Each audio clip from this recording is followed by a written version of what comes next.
Today we're going to be looking at question 38, which is a sequencing sentences question. Now you're going to see 1 to 2 of these on your exam.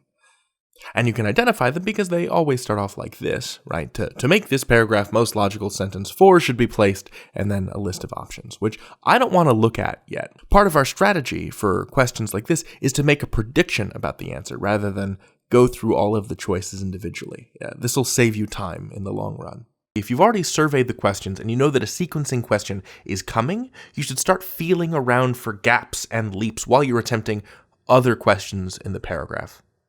Not super actively, just something to keep in the back of your mind while you're trying to do the other questions. You can identify questions like these not just by the language of the question itself, but also by the fact that you've got a paragraph that has a bunch of different numbered sentences. In this case, we have 5, and we're focusing on the position of sentence 4. Should it be where it is, or should it be somewhere else? So what this means in practice is that we're looking for gaps.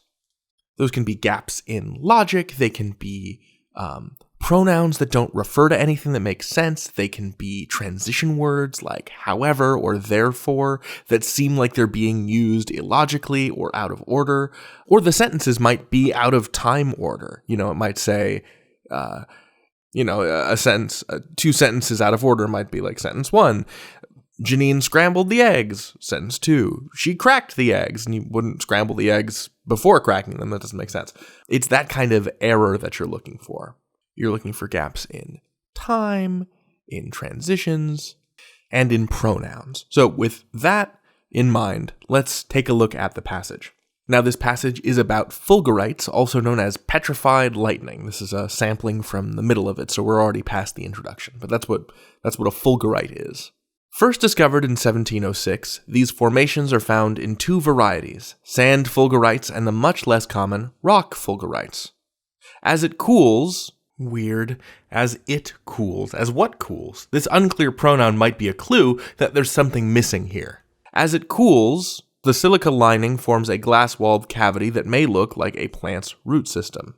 We're not doing this question right now, but I just want to note in passing that that's plural. That's singular. I'm just flagging that as something you're going to want to correct later. Sentence 3. Sand that adhered to the molten silica as it solidified forms a casing around the fragile glassy structure. And here's sentence 4 in context. Sand fulgurites form when the intense energy of a lightning bolt rapidly heats moist air trapped in sandy soil, and the resulting explosive expansion creates a void lined with melted silica. In sentence 5, rock fulgurites, found almost exclusively on the peaks of mountains, appear as a thin, glassy crust on the surface of a rock or along fractures within them.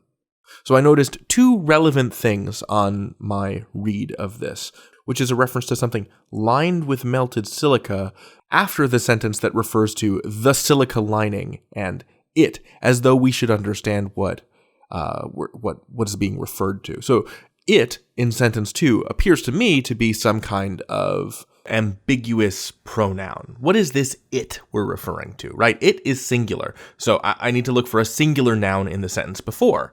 Are there any singular nouns that could serve as the antecedent for it?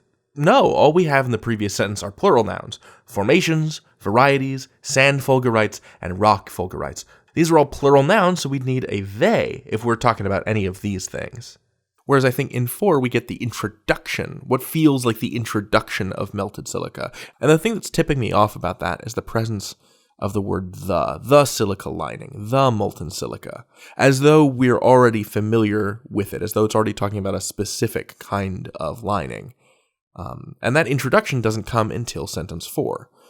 So, okay, my prediction is that there's this weird gap, because I don't know what it is referring to. And so I think that actually the place where sentence 4 ought to go is between sentences 1 and 2. But I definitely do not think that it should be where it is now.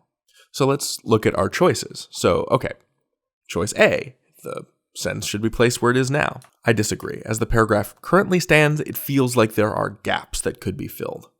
After sentence 1, well, this would solve it for me. If we plugged it into the space between sentence 1 and 2, then we have a proper antecedent for it, which is a void lined with melted silica. As it cools, the silica lining forms a glass-walled cavity that may look like a plant's root system.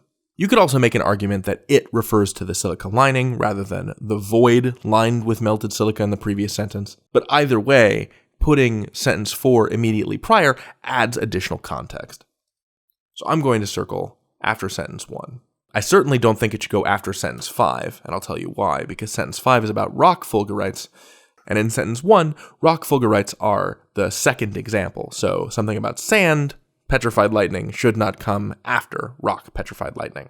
And I don't believe it should go after sentence 2, because it seems to me that the current sentence 4 is introducing information that is expanded upon in the present sentences 2 and 3.